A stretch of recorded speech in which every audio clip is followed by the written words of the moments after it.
Hello guys, this is Ashish Mishra के with my channel your medical library. So guys, इसमें हम surgery के cold injury topics में हैं, जिसमें मैं इस वीडियो के थ्रू चिल और ट्रेंच फूड के बारे में बताऊंगा। प्रीवियस वीडियो में कोल्ड इंजरी का जो फ्रॉस्टबाइट है वो टॉपिक मैं बता चुका हूँ, उसका लिंक ऑलरेडी डिस्क्रिप्शन में है। पूरे सब चीज़ का फ्रॉस्टबाइट, चिल, इन सब का मतलब एक ही होता है कि इंजरी ड्यू टू कोल्ड के कारण या जो एनवायरनमेंट, जो लो टेम्परेचर के कारण जो हमारी टिश्यू या हमारे सेल्स में जो चेंजेस मिलती है, जो एबनॉर्मल चेंजेस मिलती है, उसी के बारे में बताया गया है। जैसे मैंने बताया था, चिल का मतलब होता है कि एबनॉर्मल इंजरी और abnormal damage due to cold और injury due to cold, simple सा ये मतलब होता है। अब आते हैं एटियोलॉजी, इसके कॉजेज़ क्या है या इसके पैथोजेनेसिस या मैकेनिज्म क्या है। ये इंजरी मेनली होता है because of the peripheral blood circulation में डिसऑर्डर हो जाता है। अब ये डिसऑर्डर कैसे होता है, जो आर्टरीज होती है, आर्टीरियोल होता है, उसमें स्पाज्म आ जाता है, नैरो हो जाता है, उसके कारण प्रॉपर ब्लड पहुंच नहीं पाता, और प्रॉपर ब्लड पहुंच नहीं पाता तो वो बॉडी हीट नहीं हो पाती, वो पोजीशन पर्टिकुलर हीट नहीं हो पाता, तो इसलिए पैसिव हाइपरेमिया कंडीशन आती है। और उस कंडीशन में क्या होता है कि एडिमा जनरेट होने लगता है, वो थोड़ा थोड़ा ब्लिस्टर फॉर्मेशन जनरेट होता है। और बट इसमें एक चीज़ ये है कि अगर हम फ्रॉस्टबाइट से कंपेयर करें तो इसमें टेम्परेचर 0 से ज़्यादा रहता है। चिल में 0 से ज़्यादा टेम्परेचर रहता है और फ्रॉस्टबाइट में 0 से कम रहता है, या उससे और भी कम, माइनस में भी रह सकता है। तो ये कंडीशन आती है। और चिल मेनली ऑब्जर्व होता है ऑटम और स्प्रिंग सीजन में, और जैसे जैसे वार्म कंडीशन आती है तो ये इसका जो सिम्टम्स होते हैं या क्लिनिकल कंडीशन होती है वो डिसअपियर होना शुरू होती हैं। उसके कुछ प्री डिस्पोजिंग फैक्टर्स हैं जो देखना बहुत ज़रूरी है, मतलब कि और भी तरीक़ों से ये चीज़ें हो सकती है, जैसे कि एनीमिक कंडीशन से, हाइपोविटामिनोसिस ए और सी कंडीशन से भी हो सकता है, एक्रोसाइनोसिस से भी हो सकता है, और एंडोक्राइन के जो फंक्शंस होते हैं, एंडोक्राइन ग्लैंड, वो इनसफिशिएंट फंक्शन प्रोवाइड करते हैं, हाइपर सिक्रेशन के कारण होता है, ये इंटॉक्सिकेशन के कारण भी हो सकता है, और समटाइम क्रॉनिक इन्फेक्शन के कारण भी हो सकता है। ये कुछ प्री डिस्पोजिंग फैक्टर हैं। अब आते हैं कुछ क्लिनिकल पिक्चर।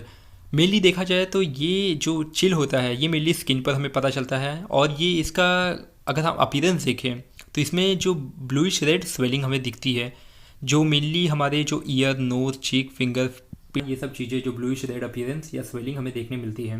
दूसरा होता है कि कंटिन्यू अगर हम इसके रब करते रहें तो ज़्यादातर हमें ईचिंग होगी या बर्निंग होगा, ये सब चीज़ें हमें, या फिर समटाइम पेन भी होगा जब हम उस पोजीशन को रब करेंगे या वार्म करने की कोशिश करेंगे, तो ये सब चीज़ें हमें देखने मिलती हैं। अब बताइए इसका डायग्नोसिस। का डायग्नोसिस बहुत आसान है, सीधा सीधा हमें दिख जाता है कि क्या क्या कंडीशन, अपीयरेंस, फिजिकल अपीयरेंस के थ्रू दिख जाता है। उसके कलर्स के फॉर्म में रेड ब्लूइश कलर दिख जाती है, साइनोसिस दिख जाता है, और ये मेनली हाइपोथर्मिक कंडीशन के कारण ही होता है जब टेम्परेचर लो रहता है, but not 0 degree below, 0 degree से ऊपर ही रहते हैं। अब ट्रीटमेंट आते हैं। ट्रीटमेंट बहुत सही है, सबसे इजी ट्रीटमेंट यही है कि सबसे पहले आप जो कंडीशन, अगर फर्स्ट एड की बात करें तो आप जो एक्सटर्नल फैक्टर है जो कॉज कर रहा है, जैसे कि कोल्ड कंडीशन कॉज कर रहा है, उस फैक्टर को आप निकालिए पहले।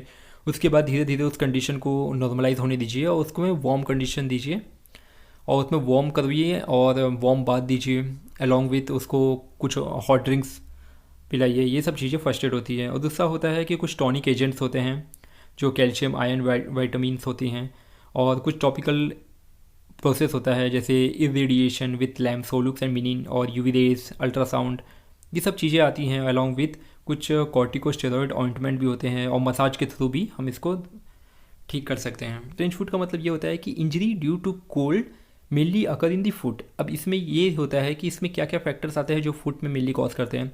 जैसे कि आप देख सकते हैं, कोई भी जो सोल्जर्स होते हैं वो जो शूज़ पहनते हैं वो कई दिनों तक वही रह जाता है, कोल्ड में वही रह जाता है, पैर उसी में रहते रहते हैं, और उसके कारण उसमें कुछ सडन क्रिएट होने लगता है, पैर में नेक्रोसिस होने लगते हैं, टिश्यू डेथ होने लगते हैं, तो उसमें वो ठंड के कारण वो सब चीज़ें आती हैं। पता है, ट्रेंच फुट का सिंपल सा मतलब होता है जैसे कोल्ड लेग इंजरी, ये एक तरीके का सिंपल सा मतलब यही होता है।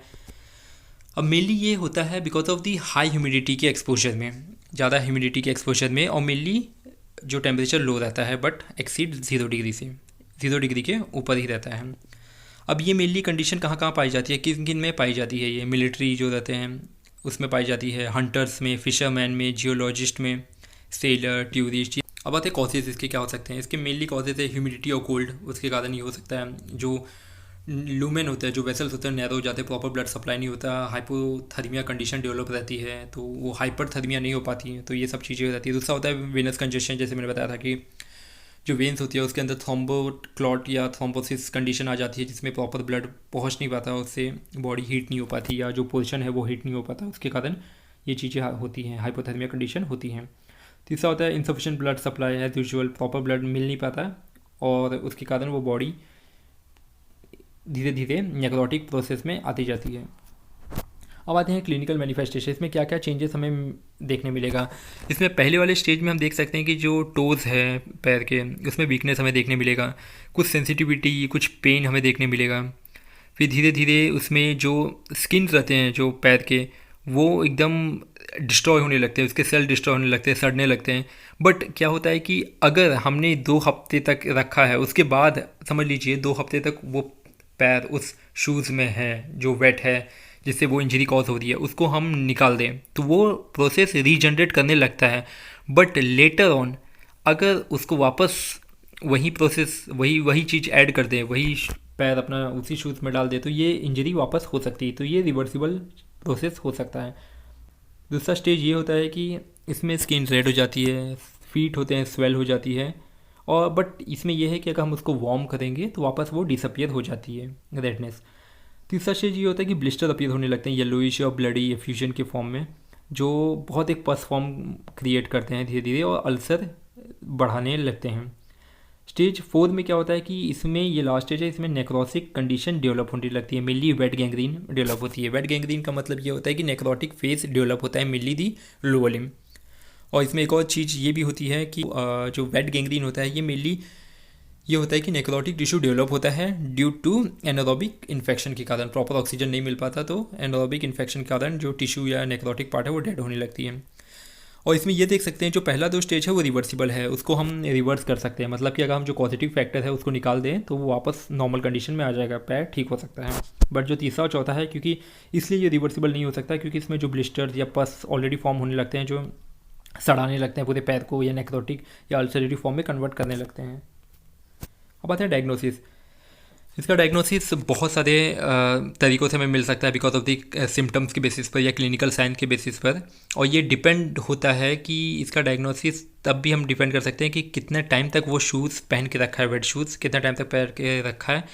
और ये हम लोग इसके डिफ्रेंशिएट भी कर सकते हैं विथ जो डिजीज़ होती है आर्टरी की या डायबिटिक फूड के साथ भी हम ट्रेंच फूड को डिफ्रेंशिएट कर सकते हैं। अब आते हैं इसके ट्रीटमेंट में। जो पहला 2 स्टेज होता है जो हमने पढ़ा था वो कंजर्वेटिवली ट्रीट हो सकता है। उसमें क्या होता है कि पैर दर्द को काटने की ज़रूरत नहीं पड़ती है, बस उसमें यह है कि कुछ चीज़ें हमें ध्यान देनी पड़ती है, जैसे कि इमोबिलाइजेशन प्रोवाइड करवाना पड़ता है। जो इमोबिलाइजेशन का मतलब ये होता है कि जैसे कुर्सी हो गई, कुर्सी पर बैठा दे, व्हील चेयर्स हो गए, तो ये सब चीज़ों के थ्रू हम अफेक्टेड लिम्ब को प्रोटेक्ट कर सकते हैं, बचा सकते हैं। दूसरा हो गया कि वार्म बाथ दो विद एंटीसेप्टिक सॉल्यूशन। तीसरा हो गया नोवोकिन ब्लॉकेड हो गया, नोवोकिन ब्लॉकेड। चौथा हो गया एंटीकोएगुलेंट हेपेरिन दे दो। 5वां हो गया फिजियोथेरेपेटिक प्रोसीजर जो फिजियोथेरेपिस्ट यूज़ करते हैं बेसिकली। उसके बाद आता है एंटीबायोटिक, एंटी स्पैस्मोडिक और टेटनस टॉक्सोइड, टेटनस सीरम। ये सब चीज़ें हम दे सकते हैं उस कंडीशन में। जो पहला 2 स्टेज है जो कंजर्वेटिवली हम ट्रीट कर सकते हैं।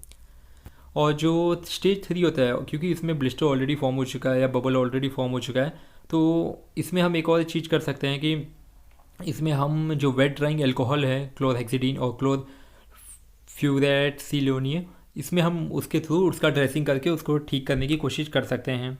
अगर इसमें बाई चांस अगर पस जनरेट होना शुरू हो गया तो उसमें हम सबसे बेस्ट है कि जो वाटर सॉल्युबल ऑइंटमेंट होता है लीवोमेकोल, टॉक्सिकोल, लिवोसिन, उसके थ्रू हम इसका ड्रेसिंग कर सकते हैं। और इसमें एक और चीज़ है कि अगर इसमें धीरे धीरे नेक्रोटिक पार्ट आने लगे तो जो फीट है वो बहुत ही बैक्टीरिया से घिरा हुआ रहता है, तो उसके लिए हम ATU5, ATU3 इंसुलेटर यूज़ कर सकते हैं। अब आता है सर्जिकल ट्रीटमेंट। ये मेनली ट्रीटमेंट होता है जो लास्ट स्टेज होता है। इसमें क्या होता है नेक्रोक्टॉमी कंडीशन आती है। नेक्रोक्टॉमी का मतलब ये होता है कि जो नेक्रोटिक पार्ट है उसको निकाल दो। एम्पुटेशन का मतलब होता है पैर को उस हिस्से से काट दो। और डिसआर्टिकुलेशन का मतलब होता है 2 जॉइंट के बीच में जो आर्टिकुलेशन का प्रोसेस है उसको डिसआर्टिकुलेट कर दो। तो आप देख सकते हैं कैसा क्या है। So thank you so much guys for your attention. If you get any benefit from this, so please hit the like button and subscribe my channel. Thank you so much guys.